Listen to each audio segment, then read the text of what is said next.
রিয়ানার সাথে তোর বিয়ে হলে কেমন হবে বাবা? ওই তার ছেঁড়া আতপাগল মেয়েকে বিয়ে কে করবে মা? মেয়েটার সংস্পর্শে তুমিও কি পাগল হতে চললে? দুনিয়ায় এত মেয়ে থাকতে আর মেয়ে পেলে না? কি দেখেছো মা তুমি ওই মেয়ের মধ্যে? ওই মেয়েকে বিয়ে কিভাবে সম্ভব মা? তার মধ্যে কি এমন দেখলে তুমি শুনি? আমি তার ছেঁড়া আতপাগল কে বলেছে আপনাকে? আমি পুরাটাই পাগল। এটা বুঝতে এখনো বাকি আছে আপনার? নিজের কথার মাঝে আচমকা নারী কণ্ঠ শুনতে পেয়ে দরজার দিকে ঘাড় ঘুরিয়ে তাকালো রায়াদ। দরজায় দাঁড়ানো মেয়েটিকে দেখে তার মুখের কথা ফুরিয়ে আসলো যেন। সামনে অবস্থানরত মায়ের দিকে এক পলক তাকিয়ে ফোঁস করে দম ফেলল। এরপর বসা থেকে উঠে হনহনিয়ে হেঁটে তৎক্ষণাৎই মায়ের রুম ত্যাগ করলো সে। দরজার সামনে গিয়ে মেয়েটির চোখের দিকে তাকিয়ে অগ্নিচক্ষু বর্ষণ করে দ্রুত সে স্থান ত্যাগ করে। ফাতেহা খানম ছেলের যাওয়ার পানে তাকিয়ে চোখের চশমা খুলে শাড়ির আঁচলে মুখ মুছলেন। মেয়েটিকে চোখের ইশারায় কাছে ডাকলেন। মেয়েটি নিজের স্কার্ট দুই হাতে উঁচু করে আলগোছে হেঁটে ফাতেহা খানমের সামনে এসে দাঁড়ালো। ফাতেহা খানম বললেন, দাঁড়িয়েছিস কেন তার ছিঁড়া? বস এখানে। আন্টি, অ্যাটলিস্ট তুমি ওই নামটাই ডেকো না। আমার বিরক্ত লাগে, প্রচুর বিরক্ত লাগে।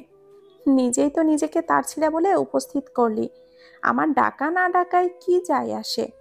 আমার একটা কিউট নেম আছে আন্টি, রিয়ানা। তুমি প্লিজ অত লম্বা নামে ডাকতে না পারো, রিউ বলে ডেকো। আমি মেনে নিব, বাট ওই ওয়ার্ডে ডেকো না।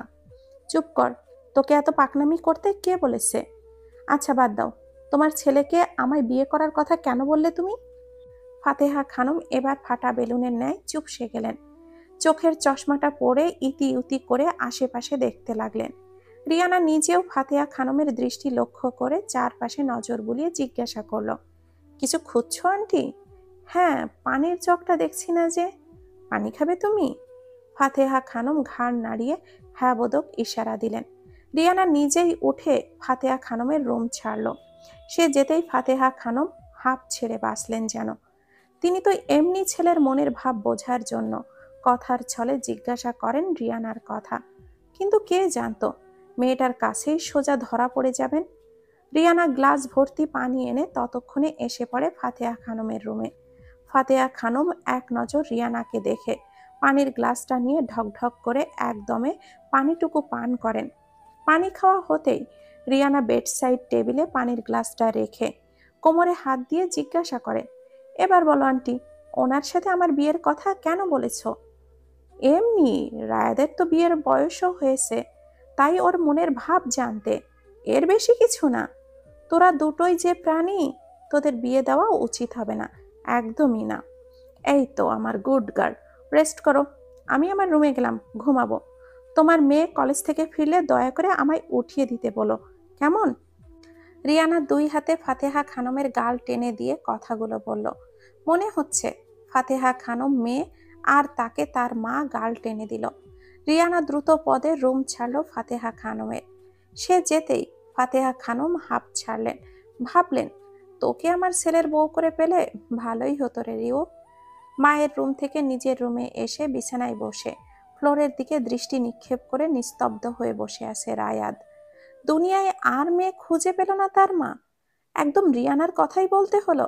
মেয়েটি তাদের বাড়ির অতিথি, তার বাবার বেস্ট ফ্রেন্ডের মেয়ে। 3 মাস থেকেই চলে যাবে। সেই ছোটবেলায় মেয়েটিকে দেখেছিল একদম বাচ্চা অবস্থায়। এরপর তার বাবার বন্ধু দেশের বাহিরে চলে গেলে মাঝখানে আর মেয়েটিকে দেখা যায়নি। ফোনে যদিও বা মেয়েটির বাবার সাথে মাঝে মধ্যে কথা হতো, কিন্তু মেয়েটিকে দেখতো না। সেই মেয়েটিকে দেখলো এত বছর পর, কিন্তু দেশে এসে তার বাবার বন্ধু মেয়েকে নিজের সাথে না রেখে তাদের বাসায় কেন রেখে গেলেন? বিষয়টা আজও বুঝে উঠতে পারেনি রায়াদ। 1 সপ্তাহ হলো এসেছে তাদের বাড়িতে, আর তাতেই একদম তার মা তার গলায় মেয়েটিকে ঝোলানোর কথা ভেবে ফেললো। মেয়েটার মাঝে না আছে বাঙালি শিক্ষা, না আছে বাঙালি মেয়েদের মতো চাল চলন। থাকবেই বা কি কারণে? বাবার অতি আদরের উচ্ছনে যাওয়া কন্যা, তার মাঝে থেকেছে জার্মানির মতো দেশে। একটা মেয়ে যে কি করে এমনটা হয় মাথায় ঢোকে না রায়াদের। যতই বিদেশে থাকুক না কেন, বাঙালি মেয়ে তো বিদেশে গিয়েছে বলেই কি বাঙালিয়ানা ভুলতে হবে? সেই মেয়েটিকে নিয়ে ভাবছেই বা কেন সে? পুরো একটা বাসা, 3 জন মানুষ, রায়াদ, তার মা এবং মেয়েটি। শরীরটাই একটু খারাপ লাগায় আলসেমি করে ভার্সিটিতে যায়নি রায়াদ। মাস্টার্সের পড়াশোনা করছে সে, পাশাপাশি বাবার ছোট্ট কাপড়ের বিজনেসে সাহায্য করছে। আজ বাসায় থাকায় মায়ের কাছে গেল একটু মায়ের সাথে সময় কাটাবে বলে। তার মাও মেজাজটা বিগড়ে দিল। নিজের বাড়ি ছেড়ে 3 মাস ধরে অন্যের বাড়িতে এসে থাকার কোনো মানে হয়? ঘুরতে মানুষ আসে, তাই বলে এতদিন? বাড়ির মাঝে অপরিচিত কন্যার আনাগোনা, রায়েদের অস্বস্তি অনুভব হয়। বাবা মাকে বললেও তো লাভ নেই, আসেই না কোনোদিন সেইভাবে। এসেছে, যেতে কি করে দেয় তারা? নিজের বাড়িতেই নিজের অশান্তি লাগছে রায়াদের। বিছানা ছেড়ে উঠে দাঁড়ালো রায়াদ। টি শার্টটা বদলে চট জলদি শার্টটা পরে নিল। বেডসাইড টেবিল থেকে নিজের বাইকের চাবিটা বের করে নিয়ে শার্টের হাতাটা গোটাতে গোটাতে হাঁটা ধরলো বাইরে যাওয়ার জন্য। ড্রয়িং রুমে আসতেই রিয়ানার মুখোমুখি হয় রায়াদ। রিয়ানার আচমকা ক্ষুধা লাগায় সে ঘুমানো বাদ দিয়ে খেয়ে রুমের দিকেই যাচ্ছিল। তখনই রায়াদের সাথে মুখোমুখি দেখা হয়ে যায়। রায়াদ রিয়ানাকে পাশ কাটিয়ে চলে যেতেই রিয়ানা মুখ ভেঙচি কাটে। রায়াদের কোনো পাকা ধানে সে মই দিয়েছে কে জানে। আসার পর থেকে সে ড্রেস আপ, চলাফেরা সব কিছু নিয়েই যেন রায়াদের সমস্যা। জিন্স টি শার্ট পরা দেখতেই পারে না সে, যার ফলে স্কার্ট, টপস আর গলায় ওড়না ঝুড়িয়ে চলছে সে, যা এ অবধি সে কখনো পরেনি। স্কার্টে পা বেঁধে উষ্টা খাওয়ার ভয়েতে স্কার্ট উঁচু করে ধরে হাঁটতে হচ্ছে তার। এই ছেলে নাকি কড়া শাসনের বয়ম, বুঝতে পারেন না রিয়ানা। রায়াদের চোখের অগোচর হতেই রিয়ানা রুমে ঢোকে, ফোনটা হাতে নিয়ে আয়েশ করে বিছানায় শুয়ে পড়ে। ঘুম আর ধরবে না তার, যখন ধরেছিল ক্ষুধার চোটে ঘুমায়নি। দুপুরের খাওয়ার টেবিলে রায়াদ আর সে একসাথেই বসেছিল। অবশ্য ফাতেহা খানমও ছিলেন, তবুও অস্বস্তি বোধ হওয়ায় পেট পুরে খায়নি রিয়ানা। কিন্তু ক্ষুধা লাগলেও সহ্য করার উপায় নেই। এই জন্য কিচেনে গিয়ে হাঁড়ি পাতিল হাতড়ে চুপিসারে খেয়ে আসতে হলো তাকে। রিয়ানা ফোনের গ্যালারি ঘেটে নিজের বাবার ছবিটা বের করে এক নাগাড়ে তাকিয়ে রইল। চোখের কোণে অশ্রুরা ভিড় জমতে শুরু করলো। কখন জানি টুপ করে ঝরে পড়ে। রিয়ানা বুড়ো আঙ্গুলের মাথা দিয়ে জলটা মুছে ঠোঁট নাড়িয়ে বিড়বিড় করে বলল, দেখলে বাবা, তোমার জন্য নিজের বাড়ি ঘর ছেড়ে অন্যের বাড়িতে পড়ে আসি। যদিও বা সব মানুষই ভালো, শুধু তোমার ওই বন্ধুর ছেলেটা আমায় ভালো চোখে দেখে না। আমি কি করব বলো? ছোট থেকেই উচ্ছৃঙ্খল জীবন যাপন করে গোছালো জীবনটা মানতে আমার প্রচুর কষ্ট হয়ে যাচ্ছে। তবুও তোমার কথা ভেবে মেনে নিচ্ছি। তুমি তো যা চেয়েছো তার মান রাখতে গিয়ে আমার নিজেকে অনেক খেসারত দিতে হচ্ছে বাবা। তবুও তুমি, বড় আপু, যদি এতেই খুশি হও। রায়েদ সাহেবের করা সব অপমান মেনে নিলাম মাথা পেতে, অথচ আমায় অপমান করে কেউ কিছু বললে তা মাটিতে পড়ার আগেই জবাব পেত। হাই জীবন, দেখো কোথা থেকে কোথায় নিয়ে যাচ্ছে। 20 বছরের বসন্ত পেরোনো জীবনটায় রঙিন ধরা দেখার বদলে শুধু একপাক্ষিকতা দেখে আসলাম।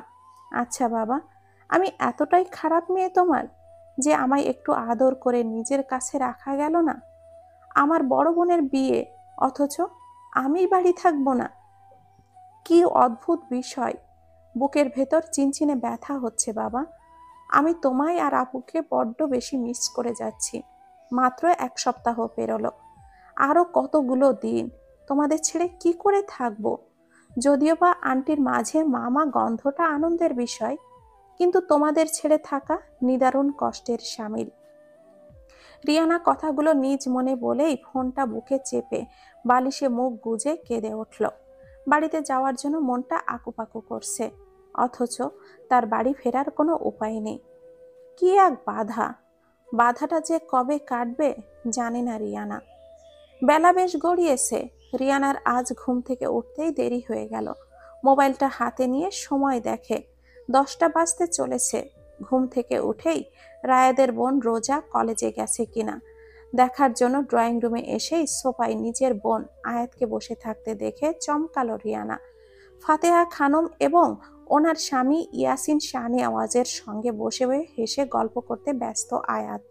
রায়াদ আর রোজা হয়তো ক্লাস করতে চলে গেছে তাদের কলেজে এবং ভার্সিটিতে। তার দিকে দৃষ্টি স্থির রিয়ানার। সে এক দু পা করে এগিয়ে বোনের সামনে দাঁড়ালো। আয়াত কথার মাঝে রিয়ানাকে দেখতে পেয়ে উঠে দাঁড়ালো। রিয়ানার বিস্ময় কাটছে না। বারবার মনে হচ্ছে সে এখনো ঘুমাচ্ছে, আর ঘুমের ঘোরে আয়াত এসেছে। সে স্বপ্ন দেখছে। আয়াত বোনকে রিয়ানার কিছু বুঝে ওঠার আগেই জড়িয়ে ধরে, নম্র স্বরে জিজ্ঞাসা করে, কেমন আছিস রিউ? যেমন রেখে গেলে তুমি এসেছো, আমার বিশ্বাসই হচ্ছে না। সত্যি এসেছো? আয়াত ফোঁস করে শ্বাস ফেলল। রিয়ানাকে ছেড়ে গালে হাত রেখে বলল, হ্যাঁ সত্যি এসেছি। তোর ঘুম ভাঙার অপেক্ষায় ছিলাম। তোর তো নিজের ঘুম থেকে না ওঠাল। হ্যাঁ সত্যি এসেছি, তোর ঘুম ভাঙার অপেক্ষায় ছিলাম। তোর তো নিজে ঘুম থেকে না উঠলে কেউ উঠালেই মাথা ব্যথা শুরু হয়ে যায়, এই জন্য তোকে জাগাইনি। ফাতেহা খানম দুই বোনের কথার মাঝেই বললেন, রিউ তুই ফ্রেশ হয়ে আয়, আমি ব্রেকফাস্ট রেডি করে নিয়ে আসছি। টেবিল সাজাই, ব্রেকফাস্ট করবি আয়। আয়াত ওনার কথা শুনে চট করেই বলল, আন্টি আমি একটু সাহায্য করি, ও তো ফ্রেশ হতেই যাবে। আপনি একা কাজ করার বদলে আমি একটু হাতে হাতে এগিয়ে দেই। ফাতেহা বেগম মুচকি হাসলেন, মানা করলেন না। দুজনে পা বাড়ালো কিচেনের দিকে। ওরা চলে যেতেই ইয়াসিন সাহেবের উদ্দেশ্যে রিয়ানা বলল, good morning uncle. Good morning মামুনি। রাতে লেট করে ঘুমানোর ফলে লেট হলো উঠতে? আপনি তো এই সময় কাজে থাকেন, আজ যে বাসায়? ওই তো তোমার আব্বু ফোন করে বলল আয়াত মা আসবে, এই জন্যই তাকে সাথে নিয়ে বাসায় আসলাম। তুমি ফ্রেশ হও গিয়ে। জি আঙ্কেল। রিয়ানা ইয়াসিন সাহেবের সাথে কথা শেষ করে তার জন্য বরাদ্দকৃত বর্তমানে নিজের রুমের দিকে অগ্রসর হয়। এদিকে কিচেনে ফাতেহা খানমের সাথে হাতে হাতে নাস্তা সাজিয়ে টেবিলে এনে রাখছে আয়াত। সবার লাস্টে ফাতেহা খানমের সাহায্যে বোনের জন্য তার হাতে বানানো প্রিয় একটা আইটেম বানানোর কাজে লেগে পড়ে আয়াত। সপ্তাহে 2 দিন আয়াতের হাতের বানানো আইটেমটা খাবেই রিয়ানা। অথচ এক সপ্তাহ হলো বোনকে চোখের দেখাও দেখতে না পেয়ে তার ছুটে আসা। রিয়ানার জন্য আয়াত চিকেনের একটা আইটেম করেছে। সেটা ঢাকনায় ঢেকে দিয়ে দাঁড়াতেই ফাতিহা খানমে আয়াতের উদ্দেশ্যে বললেন, আচ্ছা আয়াত মা, তোমায় কিছু কথা জিজ্ঞাসা করি। যদিও বা এটা পার্সোনাল কথা, তবুও জানার জন্য আগ্রহ হচ্ছে। আয়াত ফাতিহা খানমের দিকে ফিরে তাকালো ওনার কথা শুনে। সম্মানের সহিত মাথা নাড়িয়ে বলল, জি বলুন আন্টি, সমস্যা নেই। তোমরা দেশে ফিরে এয়ারপোর্ট থেকে সোজা রিউকে এখানে রেখে গেলে। এই কয়দিন যা বুঝলাম, ও ভীষণ মিশুক মেয়ে, সাথে ভালো মনের একজন মানুষ। তোমার বাবা মানে হানিফ ভাইও তোমার আঙ্কেলের কাছে রিউকে রেখে গেলেন একটু মানুষ বানিয়ে পাঠাতে। জার্মানিতে থেকে অমানুষ হয়েছে রিউ, বাড়িতে সবার মাঝে নিয়ে গেলে কথা শুনতে হবে, এমন কিছু বলছিলেন তোমার বাবা। কোথায়? ওর মাঝে তো এমন কিছু, মানে রিউর মাঝে তো এমন কিছু পেলাম না। রায়াদ শুধু একবার ওর ড্রেস আপ নিয়ে চেঁচামেচি করার পরে রোজার ড্রেসে ওকে শান্ত মেয়ের মতোই পরে দিল। পরে তোমার আঙ্কেল আলাদাভাবে ওর জন্য ড্রেসও এনেছে, ওগুলোই পরে ঠিকমতো খাওয়া দাওয়া করে, আমার সাথে কি সুন্দর মিশে গেছে। তাহলে ওর মাঝে কিসের এত খামতি যে তোমার বাবা নিজের মেয়েকে সবার মাঝে নিয়ে যেতে লজ্জায় এখানে রেখে গেলেন? আয়াত আন্দাজ করেছিল এমন কিছু কথারই সম্মুখীন হতে হবে। সে দীর্ঘশ্বাস ছেড়ে ফ্রাই প্যানের ঢাকনাটা উঠিয়ে রিয়ানার জন্য বানানো খাবারটা নাড়াচাড়া করে দেখল হয়েছে কিনা। হয়ে যেতে নামিয়ে নিল। সার্ভিং বলে ঢেলে নিয়ে ফ্রাই প্যানটা ক্লিন করতে ব্যস্ত হয়ে গেল। ফাতেহা খানম নিজেই এবার অস্বস্তিতে পড়লেন। কথাগুলো না জিজ্ঞাসা করেই থাকতে পারছিলেন না, আবার জিজ্ঞাসা করেও আয়াতের উত্তর না পেয়ে কেমন একটা অস্বস্তিতে পড়লেন। আয়াত হাতের কাজ শেষ করে ফাতেহা খানমকে ইশারা করলো ডাইনিং টেবিলে যাওয়ার উদ্দেশ্যে। ফাতেহা খানমও ইশারা বুঝে আয়াতের সাথে হাঁটা ধরলেন। দুইজনে ডাইনিং টেবিলে এসে সবার খাবার সার্ভ করে দিল। এর মাঝেই আয়াত বলল, আপনার কথাগুলোর উত্তর একান্তই আপনার সাথে বসে দিতে হবে আন্টি। কথা বলার সময় রিউ কানে গেলে মেয়েটা কষ্ট পাবে। তোমরা কি নিয়ে কথা বলছো? আয়াতের কথা ফুরাতেই রিয়ানা এসে দাঁড়িয়েছে ডাইনিং টেবিলের কাছে। টেবিলের এক মাথায় চেয়ারে হাত রেখে দুজনের কথা বলতে দেখে প্রশ্ন করে। আয়াত বোনের দিকে দৃষ্টি মেলতেই অবাক হওয়ার পাশাপাশি মুগ্ধ হয়ে যায়। রিয়ানা হালকা কমলা রঙের সুতি একটা থ্রি পিস পরেছে। রংটা রিয়ানার ফর্সা শরীরে দারুণভাবে ফুটে উঠেছে। আয়াত অবাক হয়েছে, কারণ এই প্রথমবার রিয়ানাকে থ্রি পিস পরতে দেখল সে। এ যাবৎ তো শুধু jeans tops, shirt, short T shirt, পাতলা সোয়েটার, জ্যাকেট এইসবই পরতে দেখেছে সে। সে শত চেষ্টা করেও কখনো বাঙালি কাপড় পরাতে পারেনি আয়াত। তার বোনটা আপাদমস্তক পুরোটাই বিদেশি চালচলনে চলে ফিরেও বড় হয়েছে, সেখানে থ্রি পিস পরা অবস্থাতে এটা দেখে সে অবাক না হয়ে পারল না।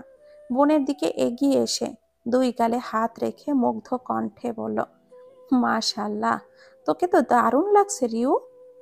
রাগ তোর দারুণ লাগা আপু, ওর না বারবার স্লিপ করে পড়ে যায়। এসব ড্রেস মেয়েরা হ্যান্ডেল করে কিভাবে? হাও। রিয়ানা বিরক্তি মাখা কণ্ঠে কথাটা বলে। আয়াত হালকা হেসে বলল, হ্যান্ডেল করতে পারিস না, তবে পড়লি যে। তোর তো কিছুতেই কমফোর্ট ফিল না হলে কিছুতেই সেটা সহ্য করিস না, তাহলে থ্রি পিস পরে আসলি যে। বাবা তো এটাই চাই, তাই না? একটু মেয়েলি ভাব আসুক আমার মাঝে, যেন চাচ্চু ফুপুমণি খালামণিদের মাঝে বুক ফুলিয়ে বলতে পারেন মেয়েদের ভিন দেশেও মানুষের মতো মানুষ করতে পেরেছেন। অথচ সময় দেওয়ার বেলায় থাম তুই, আমার কথার উত্তর না দিয়ে কথা অন্যদিকে টানছিস। আয়াত রিয়ানার হাতে চাপ্পড় মেরে কথাটা বলল। ফাতেহা খানম নীরবে দাঁড়িয়ে দুই বোনের কথা শুনছিলেন। এর মাঝেই উনি ফোড়ন কেটে বললেন, রায়াদ ওর ড্রেস আপ দেখতে পারে না বললাম না তোমায়, সেজন্যই থ্রি পিস পরেছে হয়তো। রায়াদ আর রোজা আঙ্কেল আন্টির ছেলে মেয়ে, এটা আয়াত জানে। আর তারপরও বেশ কয়েকবার ওনাদের কথার মাঝে দুজনের নামও শুনল আয়াত। এখন আবার রায়াদ নামক মানুষটিকেও রিয়ান এত ভয় পেয়েছে যে নিজের কমফোর্ট জোন থেকে বেরিয়ে বাঙালি ড্রেস পরছে। রায়াদ নামক মানুষটা কেমন দেখার জন্য মনের মাঝে উসকুস বোধ শুরু করলো আয়াতের। রিয়ানা আয়াতকে চুপ থাকতে দেখে একটু ঝাঁকি দিয়ে বলল, কি রে আপু, কোথায় হারালি? আয়াত রিয়ানার ঝাঁকিতে সম্বিত ফিরে পেতেই থতমত খেয়ে উত্তর দিল, না, কোথাও না, বস, আগে ব্রেকফাস্ট সেরে নে, এরপর দু বোন একটু শপিংয়ে যাব। তোর পছন্দ ছাড়া কিছু কিনতে ইচ্ছে করে না রিয়ানা। রিয়ানা দীর্ঘশ্বাস ছাড়ে আয়াতের কথায়, চুপটি করে বসে পড়ে খেতে। সে বসতেই ফাতেহা খানম বলেন, তুমিও খেতে বসো আয়াত, আঙ্কেলকে ডাকলেন না? আয়াতের কথায় ফাতেহা খানম ইয়াসিন সাহেবকেও ডাকলেন। অতঃপর চারজনে একত্রে বসে খাওয়া দাওয়া শেষ করে নেয়। এরপর ড্রয়িং রুমের সোফায় বসে পড়ে আয়াত, ফাতেহা খানম, ইয়াসিন সাহেব। নিজেদের মতো করে টুকটাক বাসার সবার খোঁজ খবর নেওয়ার কথাবার্তা আলোচনা শুরু করতেই ইয়াসিন সাহেব জিজ্ঞাসা করেন আয়াতকে, হানিফ তো তোমার বিয়ের জন্যই দেশে ফিরেছে, সে বিয়ের খবর কত দূর মা? নিজের বিয়ের কথা শুনে নিজের মুখে বলতেই কেমন যেন একটা লজ্জা লাগছিল আয়াতের। সেজন্য সে ছোট্ট করে জবাব দেয়, আপনি বরং বাবার সাথে একবার কথা বলে নিয়েন আঙ্কেল। ফাতেহা খানম, ইয়াসিন সাহেব বুঝলেন আয়াত হয়তো লজ্জা পাচ্ছে। ওনারা দুইজনই আয়াতের দিকে তাকিয়ে মৃদু হাসলেন। রিয়ানা গেছে ড্রেস পাল্টাতে। স্কার্টের সাথে তবু ওড়না গলায় পেঁচিয়ে রাখা যায়। থ্রি পিসে সেভাবে রাখলে দেখতে তো ভালোই লাগে না, আবার নর্মাল ভাবে রাখলে দুমদাম ওড়নার এক মাথা ফ্লোরে গড়াগড়ি খাওয়ার জোগাড়। এই জন্য ড্রেস পাল্টাতে গেছে সে। ড্রেস পাল্টে ড্রয়িং রুমে এসে বোনকে উদ্দেশ্য করে রিয়ানা বলে, আপু চল, আমি রেডি। আয়াত এবং ইয়াসিন সাহেব উঠে দাঁড়ায়। তিনজনে যাবে একসাথে। ইয়াসিন সাহেবের কাপড়ের দোকান থেকে কাপড় কিনবে আয়াত। মার্কেটে ওনার নিজস্ব 3টা দোকান আছে কাপড়ের, সাথে একটা জুয়েলারি শপও আছে ওনার। এইসবই দেখাশোনা করে জীবনটা স্বাচ্ছন্দ্যে চলে যাচ্ছে ইয়াসিন সাহেবের। ফাতেহা খানম দরজা আটকে দিয়ে ওদের পিছু পিছু আসলো। কিন্তু রিয়ানা দরজা খুলতেই মুখোমুখি হয় রায়াদের।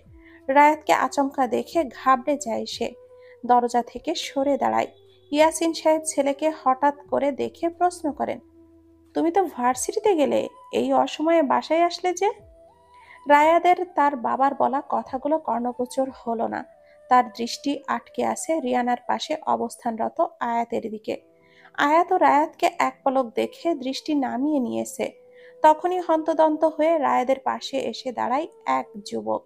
ইয়াসিন সাহেব আর ফাতেহা খানমকে দেখতে পেয়ে জোর গলায় বলে, আসসালামু আলাইকুম আঙ্কেল আন্টি, ভালো আছেন আপনারা? রিয়ানা যুবকটির দিকে তাকিয়ে ভ্রুকুটি করে তাকিয়ে আনমনেই ভাবে, এ আবার কোন পাগল? দেখতে তো পাগলদের সর্দার ছাড়া কিছুই মনে হচ্ছে না। ওয়ালাইকুম আসসালাম। জি বাবা, ভালো আছি। এতদিন পরে আঙ্কেল আন্টিকে মনে পড়লো জুবায়ের? ইয়াসিন সাহেব উপরোক্ত কথাটি বললেন যুবকটির কথার জবাবে। রায়াদের পাশে দাঁড়ানো যুবকটির নাম জুবায়ের।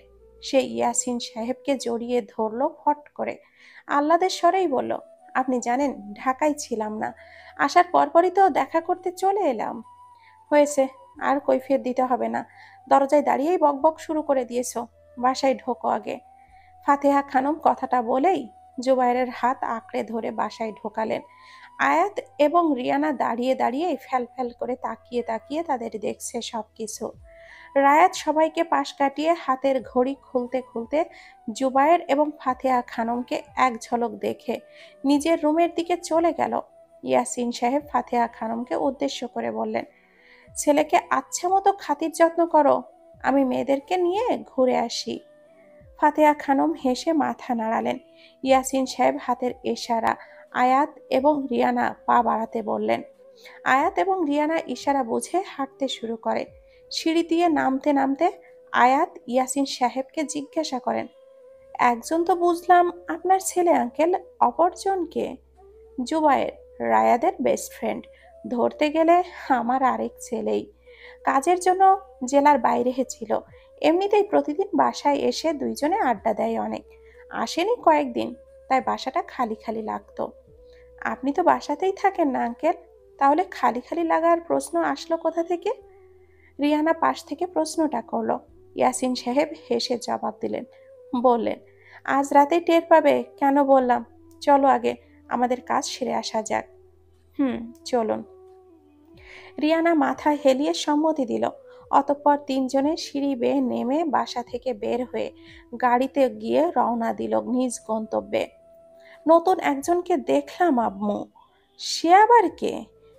কফির মগ হাতে কিচেন থেকে বেরিয়ে সোফায় মায়ের পাশে এসে বসতে বসতে প্রশ্নটা করে রায়াদ। ফাতেহা খানম জুবায়েরের এই কয়দিনের কোথায় কি করলো, কি করে ঘুরলো কাজের ফাঁকে ফাঁকে, সেই সব জানতেই গল্প জুড়ে দিয়ে বসেছেন। রায়াদ ফ্রেশ হয়ে এসে আগে নিজের জন্য কফি বানিয়ে এসে বসলো। ফাতেহা খানম ছেলের প্রশ্নের জবাবে বলেন, আয়াত রিহানার বড় বোন। তার ছিঁড়ার বোন? তার ছিঁড়ার মতোই নাকি আবার? ধ্যাত, তোর কাছে সবাইকে তার ছিঁড়া মনে হয়? রোজাও তার ছিঁড়া, রিহানাও। আবার নতুন মানুষকেও বলছিস? চিনিস না জানিস না, অদ্ভুত। না বলার তো কারণ নেই আম্মু, 7 দিন হলো বাসায় এসেছে, সব কিছু লন্ডভন্ড করা ছাড়া তো কাজই দেখলাম না। মেয়ে কম গোছালো স্বভাবের, ছেলেদের হ্যাবিট বেশি ওনার, তাই না? এই, তোমরা কার বিষয়ে কথা বলছো? জুবায়েরের মা ছেলের কথার মাঝেই কিছু বুঝতে না পেরেই প্রশ্নটা করলো। রায়াত কফির মগে চুমুক দিয়ে গা ছাড়া ভাবেই বলল, কার কথা আর বলবো, একটা মেয়ে মানুষের পাশে আরো একজন দেখলি না, জিন্স টপস, গলায় স্কার্ফ পেঁচানো এক অদ্ভুত প্রাণীকে। তো সে অদ্ভুত হলো কি করে? বাসায় কয়েকটা দিন থেকে দেখিস, বুঝবি কেন বললাম আমি অদ্ভুত। তুই থামবি রায়াদ? সবটা সময় শুধু আমার মেয়েটাকে নিয়ে উল্টাপাল্টা কথা। তোমার আবার সে মেয়ে হলো কবে থেকে? রায়াত বিস্মিত কণ্ঠে নিজের মাকে প্রশ্ন করে। ফাতেহা খানম একটু নরম স্বরে বলেন, যেদিন থেকে ও আমার মায়ের মতো ভাবতে শুরু করেছে।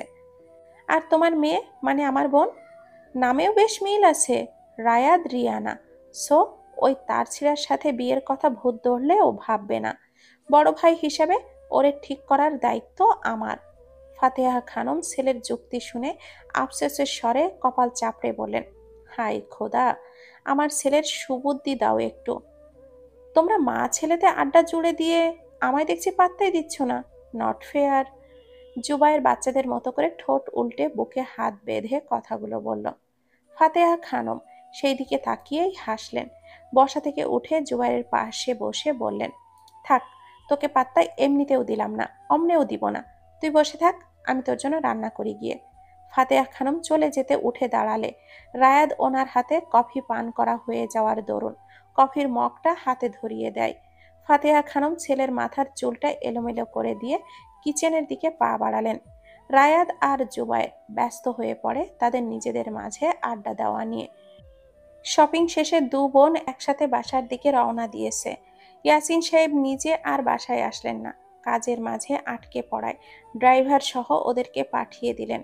গাড়ির মাঝে জানালার পাশে বসেছে রিয়ানা, জানালার গ্লাস নামানো, সিটে গা এলিয়ে দিয়ে ব্যস্ত শহর ঢাকাকে দেখছে সে মনোযোগ দিয়ে।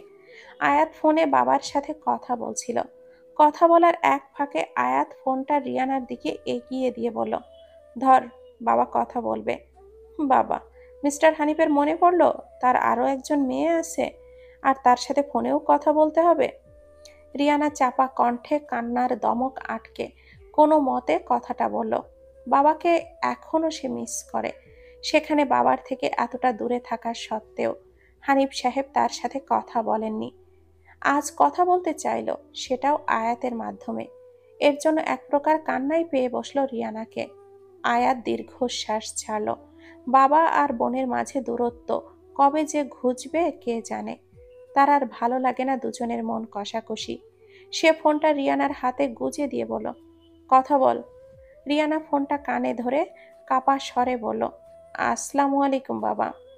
হানিফ সাহেব ফোনের অপর পাশ থেকে নিজের ছোট মেয়ের মুখে হঠাৎ সালাম আর বাবা ডাক শুনে অবাকই হলেন। মনে মনে সালাম নিয়ে বিস্মিত কণ্ঠে বলেন, হঠাৎ হ্যালো ড্যাড হতে সালাম দিয়ে বাবা ডাক? যাক, ভালোই উন্নতি হলো তবে। জি, হয়েছে হয়তো। ভালো আছেন? হুম। তুমি কেমন আছো? ওখানকার সবাইকে আবার নাকানি চুবানি খেতে হচ্ছে না তো তোমার জন্য? আপনি সবসময় আমার খারাপ দিকগুলোই দেখে আসলেন বাবা, কখনো এই খারাপ দিকগুলো তৈরি হলো কেন হাতলে দেখলেন না? তোমার যে ভুল, সেটা কি ছোট? সেটা আমি মানি আমার ভুল, সরি, ওটা ভুল নাই, অন্যায়। কিন্তু আপনি এটা ভেবে দেখেননি জেনে বুঝে করিনি, বা তখন আমি নেহাতি বাচ্চা ছিলাম, ছোট ছিলাম। আমি ছোট ছিলাম, আমার সাথে সাথে আপনার জিদও সেই ছোট বাচ্চাদের মতোই হলো। যাক, খেসারত আমিই দিই। তর্ক করতে ফোন দেইনি রিয়ানা। তোমার আঙ্কেল আন্টি, তাদের ছেলে মেয়ে কারোর সাথে যেন বেয়াদবির কথা না শুনি। শুনবেন না, সেটা আপনার বড় মেয়েই নিশ্চিত বুঝে গেছে। অনেক তো আপনার সম্মান ডুবালাম, এবার একটু এই দেশে ওঠানোর চেষ্টা করি। সেই চেষ্টার জন্যই তো রেখে এসেছি, সফল হও, দোয়া করি। রিয়ানা কথা বাড়ালো না, ফোনটা আয়াতের দিকে বাড়িয়ে দিল। আয়াত নিজে কথাবার্তা বলে কেটে দিল কল। ফোনটা পার্সে ঢুকিয়ে সিটে গা এলিয়ে বসল। রিয়ানা দীর্ঘশ্বাস ছেড়ে কান্নার দমক থামানোর চেষ্টার ফাঁকা ঢোক গিলল বেশ কয়েকবার। বোনের দিকে নজর ঘুরিয়ে জিজ্ঞাসা করলো, তোর বিয়ের তোড়জোড় কত দূর? দিন তারিখ ঠিক হলো? আর বিয়ে বিয়ে করে মানুষ? বিরক্তিকর। কেন, কি হয়েছে? বড় বাবা যে পাত্রর কথা বলে দেশে আনলো না, বাবার পছন্দ হয়নি। বাড়িতে কয়েক দফা ঝামেলা হওয়া শেষ, আবার এখন বাবা নেমেছেন, হারিকেন লাগিয়ে পাত্র খুঁজছেন। রিয়ানা আয়াতের জবাব শুনে ভিমড়ি খেল। বিয়ে হবে না মানে? সে আয়াতের দিকে ফিরে বসে ভ্রু কুটি করে তাকিয়ে অবাক হয়ে জিজ্ঞাসা করলো, বাবার অপছন্দ হয়নি মানে? কি সমস্যার জন্য পছন্দ হলো না? বাবা আর বড় বাবার তো গলায় গলায় মিল, ভাইয়ে ভাইয়ে মিল থাকা ভালো, কিন্তু ঝগড়া কেন হলো? এতটাই বাজে পাত্র? পাত্রের সাথে আমার কিছুই মেলে না। যেমন, পড়াশোনা আমার থেকে কম জানাশোনা, বনেদি পরিবার, ছেলের প্রফেশন নেই, বাপ দাদার সম্পত্তির ওপরই ডিপেন্ডেন্ট করে চলে। বাবা চান না আমি বনেদি পরিবারে গিয়ে বন্দি জীবন কাটাই। বনেদি পরিবার মানেই কি বন্দি নাকি? ঠিক তা নয়, কিন্তু ওনারা আগের সময়কালের চাল চলন মেনে চলে আজও। কিন্তু আমি মানিয়ে নিতে আদৌ পারবো কিনা বাবা এটা ভেবেছেন। থাক, বাদ দাও। আমার বড় বোন হয়ে আজও একটা প্রেম করতে পারোনি, এর থেকে লজ্জার কিছু আছে? অথচ আমায় দেখো, এ অবধি কত ছেলের সাথে ফ্লার্ট করেছি মেয়ে হয়ে, তার ঠিক নেই। তুই এমন কেন হলি রে রিউ? এমন না হলে তো বাবা আর তোর মাঝে দূরত্ব আসতো না। তুই হয়তো সব ভুলে যাচ্ছিস আপু। রিয়ানার এই কথায় দমে যায় আয়াত, আর কথা বাড়ায় না। রিয়ানার মতো সে নিজেও গাড়ির জানালার দিয়ে চারপাশটা দেখতে শুরু করে। রাতের খাবার শেষে আড্ডা দিতে বসেছে আয়াত, রিয়ানা আর রোজা। ঘড়ির কাঁটায় সময় রাতের 10টা পেরিয়ে 11টা সুই সুই। তিনজনের আড্ডার টপিক বিদেশিদের জীবনযাত্রা নিয়ে। রোজা প্রশ্ন করে যাচ্ছে আর আয়াত এবং রিয়ানা উত্তর দিচ্ছে। কথার এক পর্যায়ে রোজা প্রশ্ন করে বসে, রিয়ানাকে উদ্দেশ্য করে জিজ্ঞাসা করে, আয়াত আপুও তো বেশ সাবলীল বাঙালি মেয়েদের মতোই হাব ভাব রিউ আপু, কিন্তু তোমার মাঝে পুরাই বিদেশি বিদেশি ভাইবস। তোমরা দুজন আপন বোন, অথচ এত অমিল কেন? রিয়ানার রোজার এই প্রশ্ন শুনে নীরব হয়ে যায়। আয়াত উসখুস করতে থাকে। এই প্রশ্ন কি উত্তর দিবে রিয়ানা? নিজের উচ্ছৃঙ্খল জীবনের কথা বুক ফুলিয়ে বলার বিষয় নয় নিশ্চিত। আয়াতের দৃষ্টি রিয়ানাতে আবদ্ধ। রোজা আগ্রহ সহকারে দুজনের মুখপানে তাকিয়ে রয়েছে। দৃষ্টি একবার আয়াতের দিকে তো একবার রিয়ানার দিকে। দুজনকে চুপ থাকতে দেখে রোজা ফের জিজ্ঞাসা করে, আমি কি অতিরিক্ত পার্সোনাল কিছু জিজ্ঞাসা করে ফেললাম? তোমাদের বলতে প্রবলেম হলে ইটস ওকে, বলো না, বাট এমন চুপচাপ থেকো না প্লিজ। আরে বাচ্চা, ইটস ওকে, রিকোয়েস্ট করতে হবে না। আমি বলছি এত অমিল কেন? আসলে আমি ভীষণ বদমেজাজি আর অভদ্র মেয়ে, এই জন্য দুজনের অমিল। বাবা তার বড় মেয়েকে বাঙালি শিক্ষা দিলেও আমি বাংলা ভাষা ছাড়া বাঙালি কালচারের কটাও আমার মাঝে ধারণ করিনি। সবটা সবসময় করেছি বিদেশিদের মতো করে। ওদের লাইফ স্টাইল আমার পছন্দ হয়েছে, আমি তেমনই হয়েছি, এই জন্যই পার্থক্য। রিয়ানা মুচকি হেসে কথাগুলো বলল। আয়াত এবং রোজার দৃষ্টির আড়াল হতেই উল্টো দিকে ফিরে বসল। বেশ কয়েকবার জোরে নিঃশ্বাস নিয়ে আনমনেই ভাবল, আমার জেদ আমায় ধ্বংস করেছে। আমার পরাজয়ের গল্পটা গর্ব করে বলার বিষয় নয়। সরি রোজা, মিথ্যা বলার জন্য। আয়াত বোনের বলার প্রতিটা কথার মিথ্যা ধরে ফেলেছে। হতে পারে রিয়ানা বদমেজাজি বদরাগী, কিন্তু অভদ্র নয়। বিদেশিদের লাইফ স্টাইল তো ওর দুই চোখের বিষ ছিল, সেটা কি করে পছন্দের হতে পারে? তার বোন সবার সামনে হেসে খেলে মিথ্যা বলতেও শিখে গেল। আয়াত দীর্ঘশ্বাস ছাড়ল। রোজা রিয়ানার উত্তরে সন্তুষ্ট হতে পারল না। সে মুখ ফুলিয়েই বলল, তুমি বদমেজাজি, অভদ্র? তুমি এসব মোটেও নও রিয়া আপু। মিথ্যা বলছো কেন? তুমি কি সুন্দর মিশুক শান্ত মানুষ। আমায় এই কয়দিনে কতটা আপন করে নিয়েছো, নিজের ছোট বোনের মতো করে ভালোবেসেছো, অথচ নিজ সম্পর্কে এমন বলছো? রিয়ানা রোজার কথায় তার দিকে ফিরল। রোজার গালে হাত রেখে বলল, রিয়ানা রোজার কথায় তার দিকে ফিরল। রোজার গালে হাত রেখে বলল, আমাকে জানতে এসো না মেয়ে, ধাঁধায় পড়ে যাবে। সেই ধাঁধার সমাধান হলে ভালোবাসা নয়, ঘৃণা জন্মাবে আমার জন্য। আমি মেয়েটা বড্ড খারাপ। আমার জীবনের গল্পে নায়িকা নয়, খলনায়িকাই বলা চলে। খলনায়িকা ব্যতীত তো জীবন ভালো মন্দের তফাৎ করা যায় না মিস। হঠাৎ পুরুষালী কণ্ঠে কথাটি শুনে দরজার দিকে দৃষ্টি গেল সবার। দরজায় হেলান দিয়ে ট্রাউজারের পকেটে হাত গুজে দাঁড়িয়ে আছে জুবায়ের। সেই যে কথাটা বলেছে তাতে সন্দেহ নেই। রিয়ানা ভুরু কুচকায়। এই লোকের সাথে তো তার তেমন সখ্যতা হয়নি। আচমকায় তাদের কথার মাঝে এই লোক নাক গলাতে আসলো কেন? রিয়ানার এইসব আকাশ কুসুম চিন্তা ভাবনার মাঝে রায়াদের উপস্থিতি টের পাওয়া গেল। রায়াদের হাতে কর্নেটো আইসক্রিমের মতো কিছু একটা দেখা যাচ্ছে। রায়াদ আর জুবায়ের দুইজনই খাওয়া শেষ করে বাহিরে গিয়েছিল। রায়াদ জুবায়েরের পাশে দাঁড়িয়ে রোজার দিকে তাকিয়ে বলল, এদিকে আয়। রোজা বেড থেকে নেমে গুটি গুটি পায়ে এগিয়ে আসলো ভাইয়ের দিকে। রায়াত বরাবরই নিজের গাম্ভীর্যতা বজায় রেখে চলে, এই জন্য রোজার সাথে রায়াদের সম্পর্ক ততটা ফ্রি না হলেও রায়াত বোনের প্রতি নিজের প্রতিটা দায়িত্ব সুন্দরভাবেই পালন করে। রোজা এসে রায়াদের সামনে দাঁড়াতেই রায়াদের আইসক্রিমের 3টা কোণ ধরিয়ে দেয়। পকেট থেকে 3টা কিটক্যাট আর 3টা ডেইরি মিল্ক সিল্ক চকলেট বের করে দিয়ে বলে, খেয়ে তিনজনেই ঘুমিয়ে পড়িস, রাত জাগার প্রয়োজন নেই। কথাটা বলে রায়াদ আর চোখে এক ঝলক আয়াতকে দেখে নিল। আয়াত বিছানায় বসে এক হাত অন্য হাতে কসলাচ্ছে আর তাদেরই দেখে যাচ্ছে। কি হচ্ছে এখানে? রায়াদের কথা ফুরোতেই জুবায়ের এবং রায়াদ সেই স্থান ত্যাগ করে। জুবায়ের অনেক দিন পর আসায় ফাতেহা খানম আর তাকে নড়তে দেননি, যার দরুন জুবায়ের রয়ে গেছে।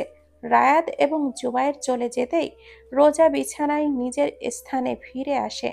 রিয়ানা রায়াদ এবং জুবায়েরকে দেখে নিজের ফোনটা হাতে নিয়ে এমনিতেই নেট ঘাটাঘাটি করছিল। রোজা আইসক্রিম চকলেটগুলো তিনটা তিনটা করে তিনজনের ভাগ করে নিয়ে রিয়ানা এবং আয়াতের সামনে নিয়ে বলে, নাও খেয়ে ফেলো, আইসক্রিম নরম হয়ে গলে যেতে বসেছে, চটপট খেয়ে ফেলো। রিয়ানা রোজার কথা গায়ে মাখল না। সে বিছানা ছেড়ে ব্যালকনির দিকে পা বাড়ালো। আয়াত বোনের দিকে তাকিয়ে দীর্ঘশ্বাস ছাড়ল। রোজা রিয়ানাকে না খেয়ে উঠতে দেখে বলল, এ কি রিও আপু, তুমি খাবে না? ফ্রিজে রেখে আসো রোজা, পরে আবার খেয়ে নিও তুমি। আমি এসব খাই না। রোজা রিয়ানার এমন কথা শুনে হতভম্ব হয়ে আয়াতের দিকেই তাকিয়ে ইশারায় প্রশ্ন করে, রিয়ানা কি সত্যি বলছে কিনা। আয়াতের ইশারায় আশ্বস্ত করে সত্যি। রোজা যেন প্রতি পদে পদে থমকে যাচ্ছে রিয়ানার হাবভাব দেখে। সে আর প্রশ্ন করল না, নীরবে নিজের টুকু খেয়ে রিয়ানার ভাগেরটা ফ্রিজে রেখে আসলো।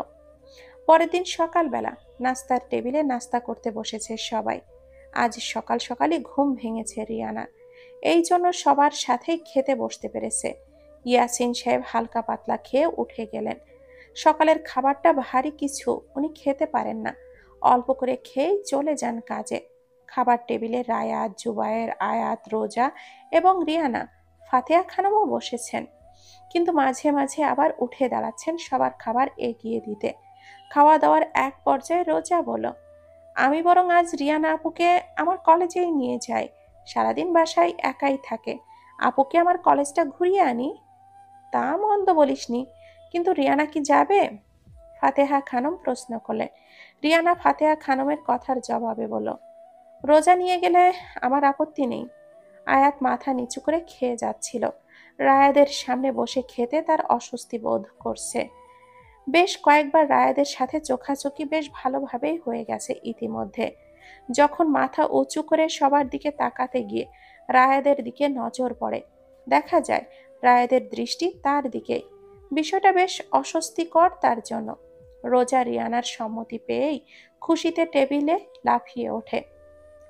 খাওয়া শেষ হওয়ায় রিয়ানার দিকে তাকিয়ে বলে, তুমি রেডি হও, খাওয়া শেষে আমি রেডি হতে গেলাম। রোজা চলে যেতেই রায়াদ রিয়ানার দিকে তাকিয়ে গম্ভীর স্বরে বলে, গতকাল রাতে পানি নিতে গিয়ে দেখলাম রোজা আইসক্রিম চকলেট ফ্রিজে রেখে গেল। আমার আন্দাজ মতো আয়াত ম্যাম আর রোজা নিশ্চিত খাবে। যত ঘাট তারা আপনি, আমি কিনেছি বলেই কি খাননি নাকি?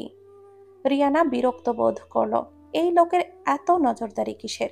জুবায়ের নিশ্চুপ খাচ্ছিল, কিন্তু রায়াদের এই কথার পর্যায়ে আগ্রহ নিয়ে রিয়ানার দিকে তাকালো। সবার দৃষ্টি নিজের দিকে বুঝতে পেরে রিয়ানা খাওয়া ছেড়ে প্লেটের দুই পাশে হাত রেখে বলল, এভাবে আমায় দেখছো কেন সবাই? আমায় কি ভিন গ্রহের এলিয়েন মনে হয়? আয়াত তো জানে সে কেন খায়নি, সেই জন্য তার মাঝে কোনো হেলদোল নেই। ফাতেহা খানম বিস্মিত কণ্ঠে রিয়ানাকে বলেন, আমার ছেলে অনেক হাড় কিপটে রিউমা, কখনো কারোর জন্য বাড়তি 2 পয়সা খরচ করে না। সেখানে এত কিছু এনেছে আর তুই খাসনি? আমার এসব পছন্দ নয় আন্টি, চুপ করো, খেয়ে ওঠো তো, খাওয়ার সময় এত কথা ভালো লাগে না। রিয়ানা কিছুটা বিরক্ত কণ্ঠে কথাগুলো বলল।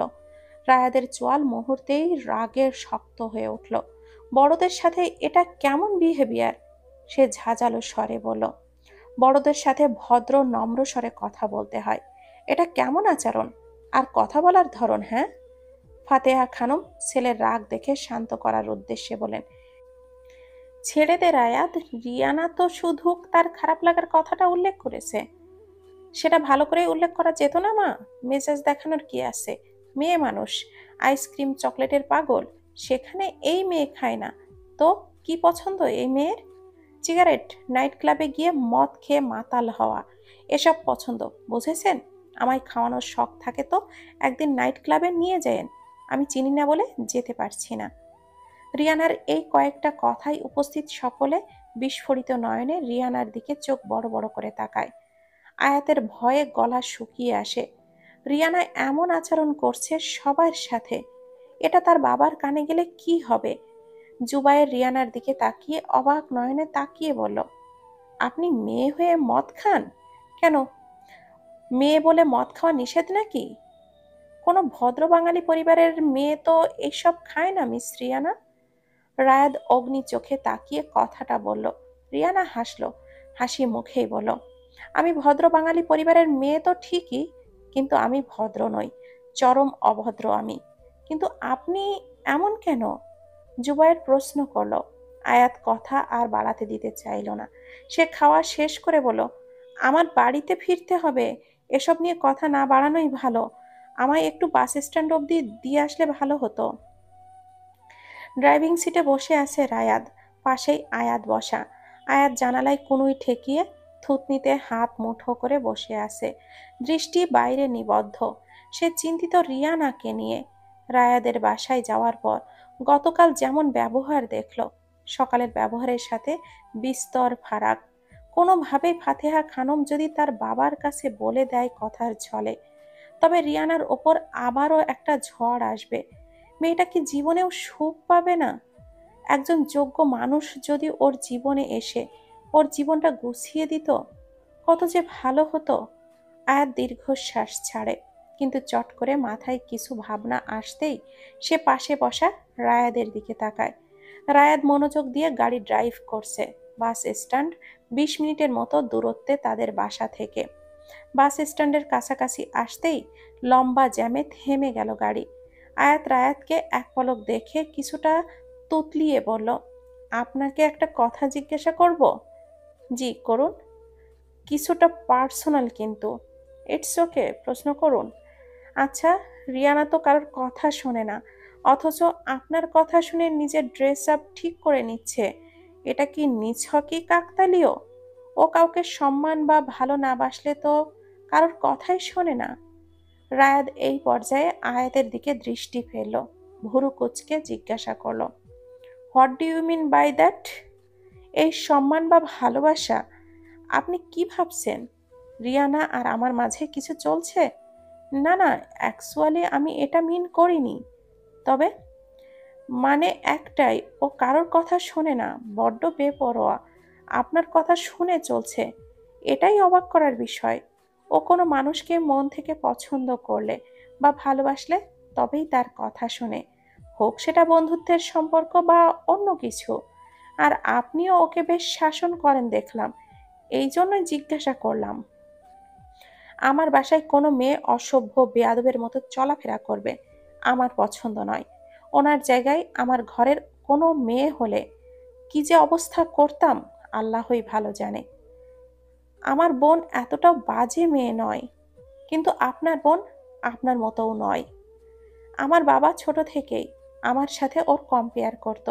কিছু করতে গিয়ে ভুল হলে বলতেন, বড় বোনকে দেখে শিখতে পারো না? একই মায়ের পেটের দুই বোন হয়ে দুইজন দুই মেরুতে যাচ্ছ কেন? ওর এসব পছন্দ হতো না। ওর কথা ছিল ও ওর মতো, ওর ভুল হলে শিখিয়ে দেওয়া হোক, কিন্তু অন্য কারোর মতো হতে হবে কেন হবে? ও আর সেই মানুষটা কি এক? প্রতিটা মানুষই তো তার জায়গা থেকে যোগ্য। অন্যের সাথে তুলনা করে ছোট করা বিষয়টা ওর বড্ড গায়ে লাগতো। তুলনা করা পছন্দ নয় বলে একেবারে এইরকম অভদ্র হবে? কেউ সাধে বিগড়ে যায় না, পেছনের কারণটা আপনাদের জানা নয়, আমার জানা। এই জন্য আপনারা খারাপই ভাববেন। আমি তো জানি আমার বোন কেমন। আয়াত কথাটুকু বলে সিটে গা এলিয়ে দিল। জ্যাম কিছুটা ছেড়ে আসায় রায়াত গাড়ি স্টার্ট দেয়। রিয়ানার বিষয়ে তার এতটুকু ইন্টারেস্ট নেই। কেন বিগড়ে গেল সেটা জেনে তারই বা কি কাজ? তাই আয়াতকে এইসব বিষয় নিয়ে ঘাটালো না, আবার মনোযোগও দিল ড্রাইভিংয়ে। আয়াত চোখটা বন্ধ করে ফের অনুরোধের সুরে বলে, আমার বোনটাকে একটু শুধরে দিবেন। আমি অনেক চেষ্টা করেছি, পারিনি। আপনাদের পরিবারে গিয়ে অনেক বদলে গেছে। আমি চাই ও আরও পাল্টে একটু স্বাভাবিক লাইফ লিড করুক। আমার বোনের এই পরিণতি আমায় রোজ কষ্ট দেয়। রায়াত ড্রাইভিংয়ের ফাঁকেই আর চোখে এক পলক আয়াতকে দেখল। আয়াতের চোখের কোণ বেয়ে অশ্রু পড়ছে। রায়াতের খারাপ লাগলো একটু। সে আয়াতকে আশ্বস্ত করে বলল, আমি চেষ্টা করব ওনাকে একটু ভদ্র মেয়ে বানানোর। আয়াত কান্নারত অবস্থাতেই ভরসা পেয়ে ঠোঁটের কোণে হাসি ফুটিয়ে তুলল। রায়াত নিষ্পলক একবার দেখে বাস স্ট্যান্ডের কাছাকাছি চলে এলো। আসতেই রোদের তেজ খেয়াল করে রায়াত বলল, 2-3 ঘন্টার তো দূরত্ব, আমি পৌঁছে দিয়ে আসি। অযথা বাস দৌড়ানোর প্রয়োজন নেই। সমস্যা নেই, আসার সময় ভোরেই বাসে উঠেছি, 9টা বাজতেই তো পৌঁছে গিয়েছিলাম। একা যেতে পারবো, সমস্যা নেই।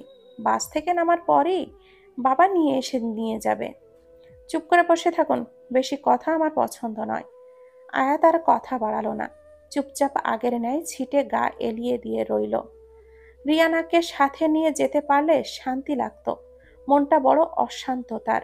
রায়াদ ফের এক দফা আয়াতকে দেখে নিয়ে ফোঁস করে দম ফেলল, মনোযোগ দিল ড্রাইভিংয়ে। রোজার ক্যাম্পাসে এসে গেটের সামনে ফুচকার স্টল দেখে চোখ পড়াই বসে পড়েছে রিয়ানা। রোজার 3টা ক্লাস ছিল। রোজা ক্লাস সেরে এসে রিয়ানার পাশে বসে। রিয়ানা এতক্ষণ নিজ মনে পুরো ক্যাম্পাস জুড়েই টই টই করেছে। সাভার মডেল কলেজে ইন্টার প্রথম বর্ষে ভর্তি হয়েছে রোজা। বাসা থেকে কাছাকাছি মাত্রই এই একটাই কলেজে ভর্তি হতে পেরেছে সে। ফুচকা খেতে বসে ঝোলে চোখ মুখ পানি এনে গিয়েছে রিয়ানার। রোজা তো দেখেই হতভম্ব হয়ে নিজের পানির বোতলটা বের করে রিয়ানার সামনে ধরে। রিয়ানা এক টানে পানির বোতলটা ফাঁকা করেও ঝাল কমাতে পারল না। তখনই কেউ একজন তার সামনে চকলেট বাড়িয়ে দেয়। রিয়ানা চকলেট দেখে কে দিল এটা খেয়াল করলো না সে। সে কাগজ ছিঁড়ে কামড় বসায় চকলেটে। ডেইরি মিল্ক সিল্ক এর একটা চকলেট। ঝাল একটু কমে আসতেই রিয়ানা মাথা উঁচিয়ে তাকায়। রোজা আর জুবায়েরকে ঠোঁট টিপে হাসতে দেখে। রিয়ানা জুবায়েরকে অসময়ে তাদের সামনে দেখে চোখ মুখ কুঁচকে তাকায়। কিছুটা বিরক্ত হয়েই জিজ্ঞাসা করে, আপনি অসময়ে এখানে? ঝাল কমেছে? জুবায়ের মৃদু হেসে প্রশ্ন করল। রিয়ানা স্থির হয়ে দাঁড়িয়ে রইল। কমেছে কিছুটা। ঝাল খেতে জানেন না অথচ খেলেন? জোর করে খাওয়ার কি দরকার ছিল? আর বললেন না ভাই, কতবার আপারে বললাম ঝাল হবে, খাইতে পারবেন না। উনি নিজেই আগ বাড়াইয়া ঝাল বেশি নিচ্ছে। ফুচকাওয়ালা পাশ থেকে কথাটা বলে ওঠে। জুবায়ের রোজার দিকে তাকিয়ে প্রশ্ন করে, তুমি কোথায় ছিলে? দেখনি ইনি পরিমাণ ছাড়া ঝাল দিয়ে খাচ্ছেন? রোজা কাচুমাচু করতেই করতে বলল, আমি ক্যাম্পাসে ছিলাম, এসে দেখি আপু খেতে বসে গেছে। আমি তো জানি না ফুচকার আলু ভর্তার মাঝে এত ঝাল মিশিয়ে নিয়েছে। রোজা, তোমাদের গসিপ স্টপ করবে? তাহলে ফুচকার দামটা দিয়ে স্থান ত্যাগ করতে পারি আমি। রিয়ানা মৃদু ধমকে রিয়ানার দিকে তাকিয়ে কথাটা বলল। জুবায়েরের হাতে চকলেট ধরিয়ে দিয়ে বলল, ঝালে না হয় মরেই যাই, আগ বাড়িয়ে বাঁচাতে আসার প্রয়োজন নেই। রিয়ানা কথাটা বলেই ফুচকাওয়ালার থেকে দাম জেনে নিয়ে নিজের পার্স থেকে টাকাটা বের করে দেয়। এরপর হনহনিয়ে হেঁটে রিকশার জন্য রাস্তার সাইডে দাঁড়ায়। রোজা এবং জুবায়ের হতভম্ব হয়ে একবার রিয়ানার দিকে তাকায় তো একবার একে অপরের মুখের দিকে মুখ চাওয়াচাই করে। রোজা বিস্মিত হয়ে বলে, এটা কি হলো জুবায়ের ভাই? এটা কি হলো জুবায়ের ভাই? আমিও তো বুঝতে পারছি না রোজা। জীবনে প্রথমবার হয়তো কোনো মেয়েকে দেখে দফায় দফায় অবাক হতে হচ্ছে আমায়। ঝালে লাফাতে দেখে চকলেট নিয়ে এলাম, ঝাল কমতেই রাগ দেখালো। বিষয়টা হলো কাজের বেলায় কাজী, কাজ ফুরালেই পাজি। সেই সব বাদ আগে বলেন তো, আপনি এখানে কি করতে আসছেন? আমি তো পাশেই একটা স্টুডেন্টকে টিউশন পড়ানোর জন্য শুরু করেছিলাম, সেজন্যই এই দিক দিয়েই যাচ্ছিলাম। যেতেই এইসব নজরে পড়লো, তাই এগিয়ে আসলাম। কিন্তু আপনি তো পার্ট টাইম জব করেন, এই টিউশন আবার কই থেকে উদয় হলো? বোন, এত কথা বলিস কেন? বাঘিনীর মুখে এগিয়ে যা। দেখিস না রিক্সা না পেয়ে আবার বাদরের মতো লাফাচ্ছে। বিদেশি মেয়ে, সে তো বুঝবে না এভাবে দাঁড়ালে রিক্সা পাওয়া যায় না। রিয়ানার দিকে দৃষ্টি স্থির করে কথাগুলো বলল জুবায়ের। রোজা হাঁপ ছেড়ে রিয়ানার দিকে এগিয়ে যায় জুবাইরকে বিদায় জানিয়ে। রিয়ানার কথায় কথায় কেমন যেন একটা খিটখিটে হয়ে যাচ্ছে, যা সে আয়াত আসার আগ অবধি দেখেনি, বা হতোও না। কি যে হলো রিয়ানার, রোজার মাথায় ঢুকছে না। সে রিয়ানার পাশে এসে দাঁড়িয়ে ভীত কণ্ঠে বলল, এভাবে হাত পা ছোড়াছুড়ি করে রিক্সা পাওয়া যায় না রিও আপু। একটু শান্ত হয়ে দাঁড়াও, আমি রিক্সা ঠিক করছি। কি করে ঠিক করবে রোজা? দেখছই তো, যে রিক্সা আসে তাতেই মানুষ। রিয়ানা খিটখিটে মেজাজে বলল। রোজা কপাল চাপড়ে বলল, একটু তো ধৈর্য ধরবে। এটা ছাড়া আমার সবই আছে রোজা। রিয়ানা স্থির হয়ে দাঁড়িয়ে আনমনে হয়ে কথাটা বলল। রোজা হাঁপ ছেড়ে একবার রিয়ানাকে দেখে রাস্তার দিকে তাকালো। রিকশার অপেক্ষা করতে করতে এদিকে ওদিকে তাকালো। দুপুর পেরিয়ে বিকাল হয়ে আসছে। বাসায় ফিরতে দেরি হলে তো আবার মা চিন্তায় পড়বে। এর মাঝে সাথে আছে রিয়ানা।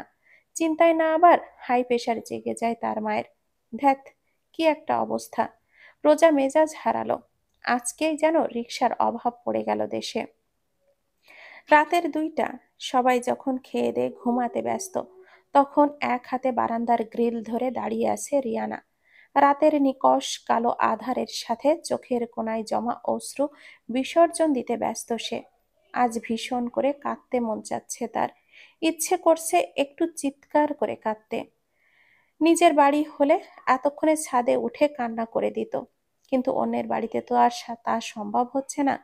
নিজের ভেতরটাই আফসোস জমতে জমতে কেমন একটা দম বন্ধকর পরিস্থিতি এসে গেছে তার জীবনে। আহারে জীবন, সুন্দর ভয়ঙ্কর সুন্দর, প্রতি মুহূর্ত কাঁদিয়ে ছাড়ে। অন্য হাতে থাকা ফোনটা সুইচ অন করে ডাটাটা অন করলো রিয়ানা। আইডি লগ ইন করে কাঙ্ক্ষিত একটি আইডি সার্চ করে তাতে ঢুকলো। প্রোফাইল পিকে জলজল করছে প্রিয় পুরুষের ছবির সাথে অন্য একজন নারী। রিয়ানা মুচকি হাসলো, ঠোঁটের কোণে হাসির রেখা প্রশস্ত করে আনমনে বিড়বিড় করে বলল, আপনি আমার অনেক শখের দূরের মানুষ। আপনাকে ছুঁয়ে দেখেও জড়িয়ে ধরেও বাঙালি নারীর শাড়ির মতো আপনাকে লেপ্টে রাখতে পারলাম না সর্বাঙ্গে। আমার সব সৌন্দর্য আপনি বিহীন বড্ড ফিকে। কিন্তু আপনি অন্য নারীর স্বামী। আপনাকে নিয়ে ভাবাও আমার জন্য বড্ড অন্যায়। এর শাস্তি আপনার দহনের অনলে আমায় পড়তে হয়। আমি পড়তে চাই না, সুস্থ থাকতে চাই। যাকে শুধরে দিতে এসেছিলেন, যে আপনাকে পেয়ে একটু একটু করে শোধরাতে শুরু করলো, আপনি তাকেই ছেড়ে গেলেন। সেই উচ্ছৃঙ্খল জীবনের দোহাই দিয়ে সরে গেলেন। ভাগ্যিস গিয়েছিলেন, নয়তো আমার প্রিয় রাত্রির দ্বিপ্রহরের আফসোস কে হতো বলুন তো? আমার ভাগ্যটাই এমন। কারোর ভালোবাসা আমি ডিজার্ভ করি না, সেখানে আপনার ভালোবাসা পেয়ে গেলে হয়তো আমার সব পাওয়া হয়ে যেত। আর সব মানুষ সব পেয়ে গেলে তার আফসোস থাকে না, আর আফসোসবিহীন মানুষ হয় না। যে মানুষ আফসোসহীন সুখের একটা জীবন পায়, তার আফসোস থাকে আমার এত সুখ কেন, আমার লাইফটা কেন একটু স্ট্রাগল পূর্ণ নয়। ট্রাস্ট মি, আপনাকে পেলে আমার এই আফসোসটুকুও হতো না। এই জন্য হয়তো আপনাকে আমার পাওয়া হলো না। আপনি বড্ড ভালো মানুষ জানেন তো। অবশ্য জানবেন কি করে, সব সময় তো অসভ্যতামি করেছি। আপনাকে আমায় শুধরে দেবার সুযোগ দিয়েও আপনার কথা শুনিনি। পরাজয়টা আমারই। আমি আপনার ভালোবাসা বুঝতে পারিনি। ভাবতাম লোকটা তো আছেই আমার সাথে, কি দরকার অযথা তার কথা শুনে নিজেকে বদলানোর। আমি যেমন তেমনই তো ভালোবাসা উচিত। কিন্তু ভুলেই গিয়েছিলাম আমার লাইফ স্টাইল কোনো বাঙালি পরিবার, তার মা বাবা অ্যালাউ করবে না। উফ, কি দীর্ঘশ্বাস এসে যায় দেখলেন। আপনার সাথে কথা হয় না, বছর হয়ে আসলো। আপনার কণ্ঠস্বর শোনার প্রচণ্ড নেশা চাপে, কিন্তু অন্যের স্বামীকে কি করে কল দেই? অথচ দেখুন, অন্যের স্বামীকে নিয়ে ঠিকই ভাবছি, যা একদমই উচিত নয়, অনুচিত এক কথায়। আমি আপনাকে নিয়ে আর ভাববো না। দেখলেন, এর আগেও কত রাত, একলা রাত জাগতে গেলে আপনার ভাবনা চলে আসতো, অথচ বারবার বললাম আপনাকে নিয়ে আর ভাববো না। ভাবতে না চাইলেও সেই ভাবনা চলে আসে। এটা ক্লারিফিকেশন কিনা বলুন তো? রিয়ানা আনমনেই ছবিটার দিকে তাকিয়ে প্রশ্নটা করে থেমে যায়। হু হু করে ছবিটা বুকে জড়িয়ে ধরে কেঁদে ওঠে। কাঁদতে কাঁদতে বলে, তুমি ভাগ্যবতী মেয়ে, তাকে আগলে রেখো। সে আমার অনেক শখের, অনেক অনেক শখের। রিয়ানা আপু, তুমি না আমার সাথে শুয়ে পড়লে, অথচ না ঘুমিয়ে এখানে এসে দাঁড়িয়ে আছো। কিছু হয়েছে তোমার? আকস্মাৎ রোজার কণ্ঠস্বর শুনে দ্রুত চোখের জল মুছে নেয় রিয়ানা। পেছন ফিরে তাকায়। ড্রিম লাইটের মৃদু মন্দ আলোয় মানুষের আবছা অবয়ব ভালো মতো দেখা যায়। সে হালকা হাসির রেখা ঠোঁটে নেড়ে বলল, কিছু তো হয়নি রোজা। তুমি না ঘুমিয়ে উঠে আসলে কখন? অসময়ে যাব বলে উঠেছিলাম, তোমায় খুঁজে না পেয়ে বারান্দায় আসলাম। হালকা কান্নার আওয়াজও কানে আসলো। তুমি কাঁদছিলে আপু? ওহ পিচ্চি, এত প্রশ্ন কেন করো? ঘুমাবে চলো। রিয়ানার জবাবে সন্তুষ্ট হলো না রোজা। সে রুমে যাওয়ার বদলে রিয়ানার পাশে দাঁড়িয়ে আকাশে দৃষ্টি নিক্ষেপ করে জিজ্ঞাসা করলো, আকাশকে দেখছো আপু? কতটা বিশাল আর সাদা মেঘ নীল রঙে সুন্দর। আবার রাত হলে অন্ধকারে তারার জ্বলজ্বলে আলোয় সে সুন্দর। পূর্ণিমার সময় গোল থালার মতো চাঁদটাই সে সুন্দর। তুমিও তেমন সুন্দর আপু। বিষাদের হাতছানির মাঝেও তোমার এই জোর করে হাসার বিষয়টাও নিকষ কালো অন্ধকারের আকাশের গোল থালার মতো পূর্ণিমার চাঁদের মতোই সুন্দর। আমার সৌন্দর্যের তুলনা করার জন্য তোমায় রাত জাগতে হবে না মেয়ে। এসো ঘুমাবে। রিয়ানার হাতটা ধরে টেনে এনে রোজাকে বিছানায় শুইয়ে দেয়। নিজেও পাশে কাঁথা টেনে ঘুমিয়ে পড়ার চেষ্টায় মত্ত হয়। সময়টা সকাল 10টা। হানিফ সাহেব সকালের নাস্তা সেরে নিজ রুমে বিছানায় শোয়া হয়ে রেস্ট করছিলেন। তখনই আয়াত বাবার রুমের দরকারের সামনে দাঁড়িয়ে দরজায় টোকা দিলেন। হানিফ সাহেব দরজার দিকে তাকিয়ে বড় মেয়েকে দেখে সানন্দে মেয়েকে উদ্দেশ্য করে বললেন, ভেতরে আসো আম্মু। ভেতরে আসতে আবার তোমার অনুমতি লাগে? আব্বু, আমার কিছু জরুরি কথা বলার ছিল। আয়াত বাবার সামনে এসে দাঁড়িয়ে কথাগুলো বলল। হানিফ সাহেব চিন্তিত চাহনিতে মেয়েকে একবার দেখলেন। আয়াত একমাত্র রিয়ানার কথার বিষয় বলতে আসলেই এতটা সিরিয়াস থাকে। তবে রিয়ানা কি আবার কোনো অঘটন ঘটালো? হানিফ সাহেব এইসব চিন্তায় অন্যমনস্ক হয়ে পড়লেন।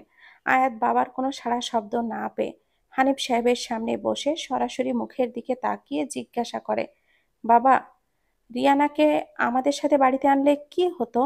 অযথা নিজের মেয়েকে পরের বাড়িতে অপমানিত হতে রেখে এসেছো। দিন শেষে তোমারই মেয়ে। এত রাগ পুষে রাখছো কেন? আয়াতের কথাগুলো হানিফ সাহেবের কর্ণগোচর হতেই তিনি আলতো হাসলেন। হাসি বজায় রেখে বলেন, হয়তো ভাবছো তোমার বোনের খারাপ করছি বা চাইছি। আসলে তা নয়। ওখানে থাকলে নিজেকে একটু সামলে রাখবে। বাড়িতে আসলে কি করতো ভুলে গেছো? ও যে কতটা ডেসপারেট, এটা তোমার থেকে ভালো তো আমিও জানি না। হানিফ সাহেবের জবাবে আয়াতের মুখের কথা ফুরালো। বাবার সামনে বসেই হাতের আঙ্গুলগুলো ফুটাচ্ছে এক এক করে। হানিফ সাহেব ফের বলেন, তুমি তো জানো ওকে না আনার কারণ। তুমি তো জানো ওকে না আনার কারণ। কেন, ওই বাসায় গিয়ে কি ভুল কিছু দেখলে? ওরা কি রিয়ানার যত্ন ঠিকঠাক নিচ্ছে না? হঠাৎ ওই বাসা থেকে ফিরে বারবারই একই কথা বলে যাচ্ছ আসার পর থেকে এই কথা।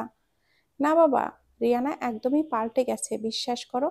যাকে ভাষা শেখাতে গিয়ে বাবা বাবা করতো, সে আজও বাবা পাগল মেয়ে আব্বু। শুধু তুমিই ব্যস্ত থাকো। আয়াত পিছেল হেসে উত্তর দিল। হানিফ সাহেব বিছানা ছেড়ে দাঁড়িয়ে স্যান্ডেল পায়ে ঢোকাতে ঢোকাতে বলল, একে তো দোষের শেষ নেই, তার মাঝে দোসর কিছু মানুষ যাদের প্রশ্রয়ে আমার মেয়ে একদম উচ্ছনে গেছে। এর আগের বার দেশে এসে কি করেছিল? তোমার কতটা অপমানিত হতে হয়েছিল ভুলে গেছো? এই বাড়িতে আনলে কত যে রং তামাশা খাড়া করিয়ে দিত মানুষ, চিন্তাও করতে পারবে না। আমি চাইনি সেই ঘটনার আবারও রিপিট হোক। মানুষ তোমায় বলুক, বোন বেশ সুন্দর, সিগারেট খায়, আর অথচ আরেক বোন হাজি। এটাও বিশ্বাস করতে হবে? এসব কথা একজন বাবা হয়ে ব্যর্থ বাবাই বলা চলে। সেই বাবাটা শুধুমাত্র বড় মেয়েকে ভালোবাসে এমনটাই ভাবে, কিন্তু ছোট মেয়েটার জীবনে আমার শাসন কতটা গুরুত্বপূর্ণ এটা কেউ বলে না। বাদ দাও, নিজের সবকিছু গুছিয়ে নাও, আমরা এখান থেকে চলে যাচ্ছি। আয়াত বিস্মিত হয় হানিফ সাহেবের শেষের কথায়। চলে যাচ্ছি মানে? সে উত্তরের আশায় বলে, যাব তো ঠিক আছে, কিন্তু যাবে কোথায়? রায়াদ, এই রায়াদ, কোথায় তুই? ফাতেহা খানমের চেঁচামেচিতে নিজের রুম থেকে বের হয়। সামনে ফাইনাল এক্সামের ডেট এগিয়ে আসছে। সব ছেড়ে ছুড়ে একটু পড়াশোনায় মনোযোগ দেওয়ার চেষ্টায় মত্ত হয়েছে। মায়ের চেঁচামেচিতে সেটাও হবে না বলে মনে হচ্ছে। বাড়িটা হোটেলের মতো হয়ে গেছে। যার যখন ইচ্ছে হচ্ছে আসছে, আবার বাড়িটা চিল্লিয়ে মাথায় ওঠাচ্ছে। কি যে হচ্ছে এইসব! মাথায় ঢুকছে না রায়াদের। ভালো লাগে না আর। বাড়ি ছেড়ে জুবাইরের বাসায় উঠতে ইচ্ছে হচ্ছে। ধ্যাত, মেজাজটা খারাপ করে আনমনে এইসব ভেবে রায়াত ড্রয়িং রুমে আসে। তার মা এক হাতে বাজারের ব্যাগ, আরেক হাতে লিস্ট বানিয়ে দাঁড়িয়ে আছে। সে ভ্রু কুটি করে তাকিয়ে মায়ের দিকে প্রশ্ন ছড়ে, আমায় কি বাজারে পাঠানোর ধান্দায় আছো তুমি? হ্যাঁ, তোর আঙ্কেল এবং আয়াত মা আসবে।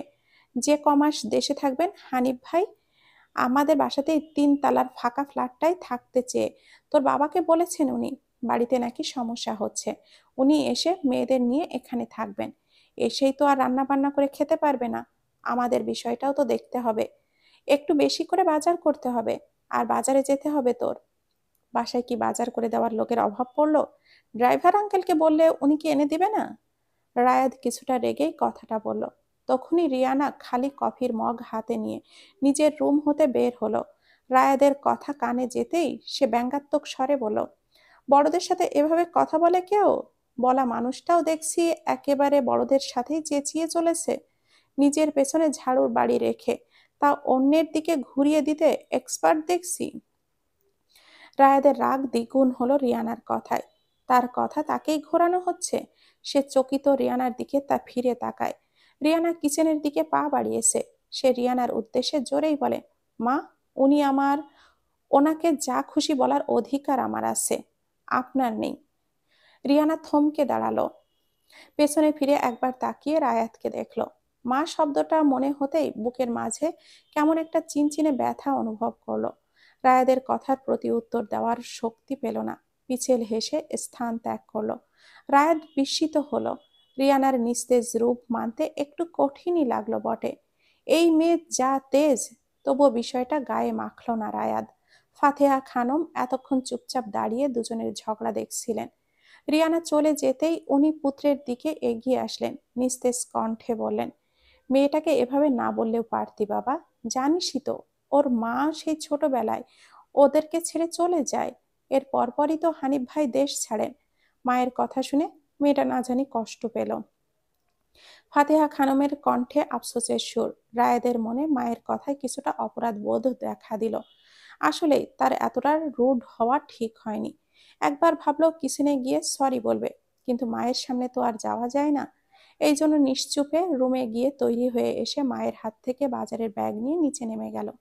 নিচতলায় গেটের সামনে এসে ড্রাইভারকে গাড়ি বের করতে বলে পকেট থেকে ফোনটা বের করে রায়াত। জুবাইরকে ফোন দেয়। জুবাইর রিসিভ করতেই কিছু বলার সুযোগ না দিয়েই বলে, রাতে বাসায় আসিস, জরুরি দরকার। এরপর পূর্বের ন্যায় কথা বলার সুযোগ না দিয়ে কলটা কেটে দেয়।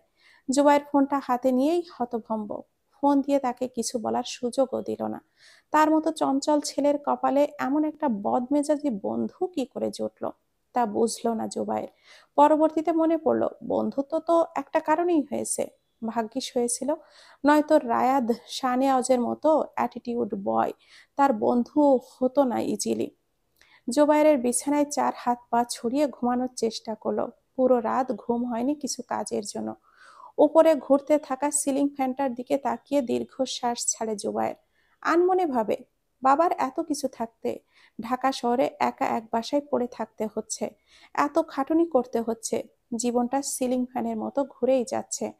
থামাতে চাইলে সে এক বিন্দুতেই থামছে, সে যে বিন্দুতে থামতে চাই না আমি। কিন্তু অন্য বিন্দু, সেটা বহু দূর, খুঁজে পাওয়া দুষ্কর ইদানিং। জীবন, তুমি ভয়ঙ্কর সুন্দর।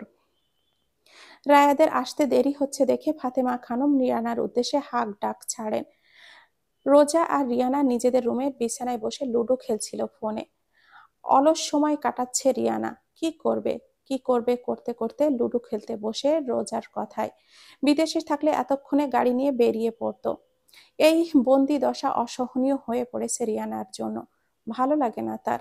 ফাতেহা খানমের ডাক শুনে রোজা একবার দরজার দিকে তো একবার রিয়ানার দিকে তাকায়। ফাতেহা খানম তার রুমে আসলো কিনা এটা দেখতেই তাকাচ্ছে সে। রিয়ানা অলস ভঙ্গিতে বিছানা ছেড়ে দাঁড়াতে দাঁড়াতে বলল, আন্টি, আবার কি কারণে ডাকছে কে জানে। আমার প্রচুর আলসেমি লাগছে রোজা। শুনে আসো আম্মু কি বলে। রোজা ছোট্ট করে উত্তর দিল। রিয়ানা শরীরের ওড়নাটা সামনে নিয়ে পা চালালো। ফাতেহা খানমের রুমের সামনে দাঁড়িয়ে বলল, আন্টি আসবো? আই, অনুমতি নিতে হবে আবার। রিয়ানা গুটি গুটি পায়ে ফাতেহা খানমের সামনে এসে দাঁড়ায়। তিনি বসেছিলেন বিছানার বোর্ডের সাথে হেলান দিয়ে। ফাতেহা খানমের কোমরের বাঁ দিকে একটু সমস্যা থাকায় উনি সময় পেলেই শুয়ে বসেই কাটিয়ে দেয়। ঘরের সব কাজ লোক রাখা আছে, তারা করে দেয়। রান্নাটুকু শুধু নিজেই করেন। অসুস্থতার জের ধরেই নিজের সংসারের কাজ মানুষ দিয়ে করাতে হয়, অথচ যে ছোট্ট সংসার ওনার, সব একাই করতে পারতেন। ফাতেহা খানম দীর্ঘশ্বাস ছাড়েন। অসুস্থতার জন্য নড়াচড়া করাও আজকাল কঠিন বিষয়, যার দরুন রিয়ানাকে রুমে ডাকলেন তিনি। ফাতেহা খানম রিয়ানার দিকে তাকিয়ে বললেন, দাঁড়িয়ে আছিস কেন, বস আমার সামনে। রিয়ানা ওনার কথায় চুপচাপ বসে পড়ে। ফাতেহা খানম রিয়ানার মাথায় হাত বুলালেন এগিয়ে এসে। বুকে জড়িয়ে ধরে টেনে নেন চট করে। আচমকা এমন হওয়ায় রিয়ানা ভড়কে যায়। সে কাঁপা কাঁপা কণ্ঠে বলে, তোমার হঠাৎ কি হলো আন্টি, এত আদর করছো যে?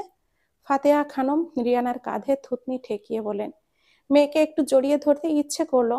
মেয়ের কি মায়ের আদর ভালো লাগছে না? রিয়ানার গলার মাঝে কান্নারা সব দলা পাকিয়ে যেতে লাগলো। এত আদুরে স্বরে তার মা মারা যাওয়ার পর কেউ বলেছে কিনা রিয়ানার মনে পড়ে না। স্মৃতিতে তো মায়ের কথা আবসা আবসা মনে আছে তার। দীর্ঘ 12 বছর পর আবারও কেমন যেন মা মা গন্ধ পাচ্ছে সে। ফাতেহা খানমকে দুই হাতে শক্ত করে আঁকড়ে ধরল রিয়ানা। ফাতেহা খানমের আদরগুলো উপভোগ করার চেষ্টা করায় মত্ত হলো সে। ফাতেহা খানম রিয়ানাকে ছেড়ে কপালে চুমু দিলেন।